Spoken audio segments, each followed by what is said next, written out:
guys, very quickly before we start the video, I just want to say don't forget to smash that like button down below, subscribe to the channel, hit the bell icon so that you'll be notified every time I upload, and comment down below your thoughts about it.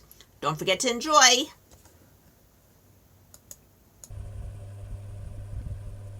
So what you're saying then is if we suffer, it's our choice to suffer. Well, I think that that's true in any case. I do agree that there are certain factual things that you cannot get beyond, but you still have the choice of what to do with it and where you take it to. And if you sit wallowing in the bad stuff, what we always say, what you focus on grows, you'll see more bad stuff. If we focus on the good stuff, I explained it really well to someone today, a different client that I had. She had a difficult time understanding where I was going with it.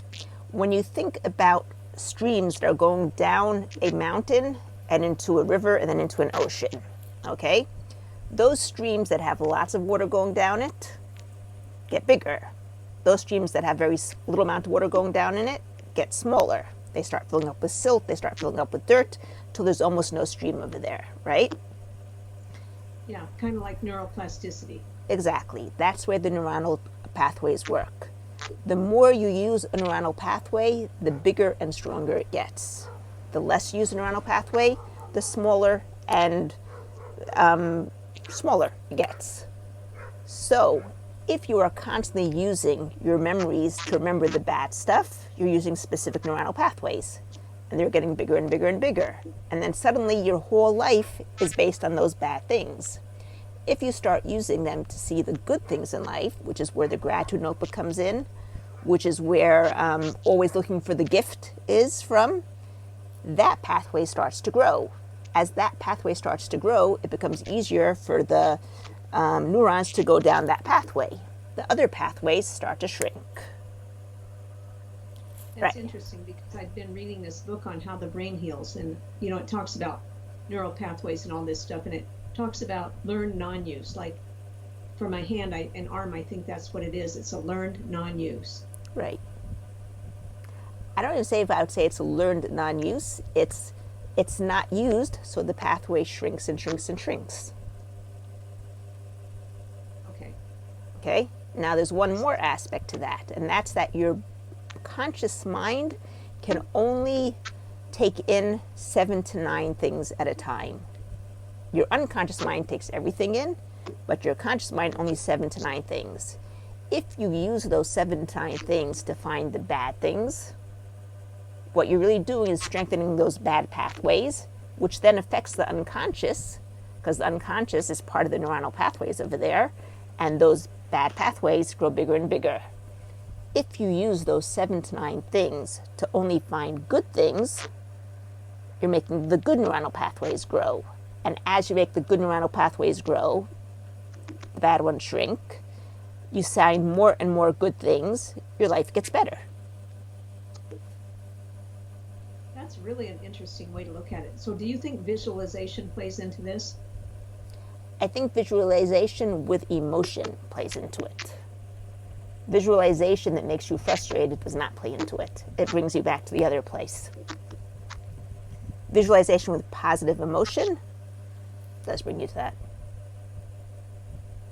So that would open up those pathways also. Exactly. Mm-hmm. So this week, I've continued with the exercises. I have to confess that there were a couple of days that I forgot about the knobs. I don't know, I spaced it out or the dials, I mean.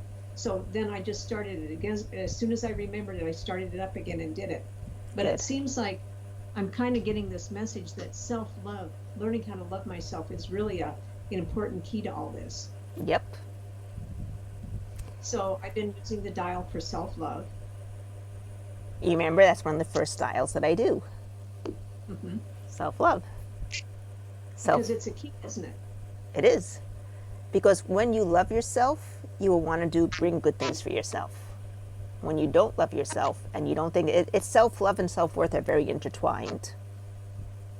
Okay? If you don't have a good self-worth, you don't feel you deserve things, you're never going to go for them. You're never going to get them. Right. You're going to always feel it's out, not for you. It's those other people that deserve it, not me. But it's also hard to break the pattern once you're entrenched in that kind of thinking. Okay, so once we come back to our gratitude notebook and our dials of self love and self worth every night, and to always looking for the good in things, all those things, my perception is that people are in a specific mindset of looking for the bad, feeling the bad, looking for the bad, expecting the bad. And when someone comes to me, not for one session, because one session is very difficult to change a whole mindset, but over a period of time, let's say through with the yearly subscription, my job is to get their whole mindset into a different place. Okay.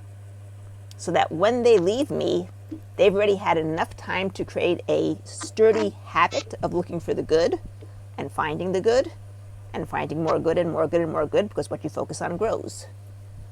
They're already in a different place from when they started with me. They don't even notice it very often. So This is right down below over there. Have a great week.